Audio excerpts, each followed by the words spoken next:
Good morning mga ka-abroad, mga ka-ex-abroad. At na-surprise tayo kasi pagpunta natin dito sa ating mini farm ay andito na nga, nasa labas na yung mga ducklings. Nagkusa na sila lumabas. Ayan o. Ilan ba yan? 7. So bali mayroong isang hindi napisa. Ang gaganda oh. Oh, sige. Yan ang gusto nyo eh.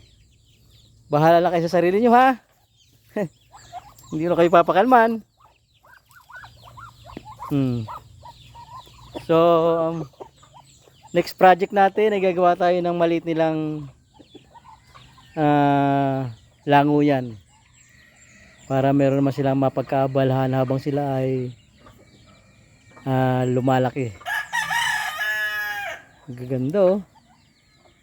2, 4, 6, 7. 7 nga.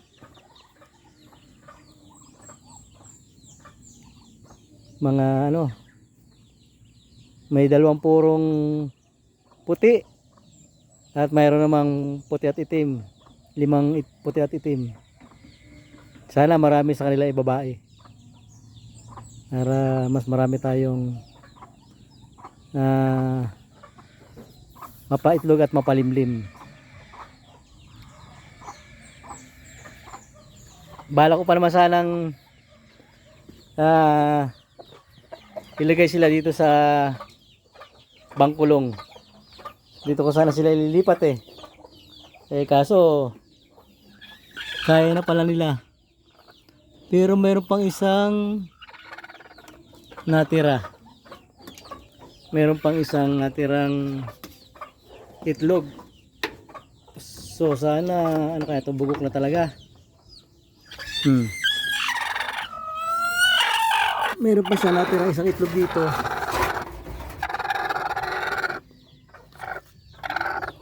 Tingnan natin. And since na mayroon naman tayo ditong manok na lumilimlim, ilalagay natin. Oh. Para kung sakali man na may chance pa siya mapisa,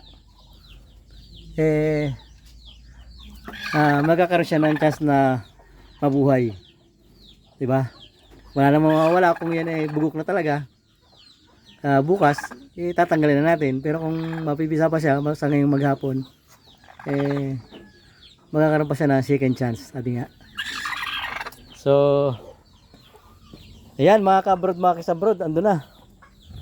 Ando na yung ating mga mga inakay ng pato. Ganda oh.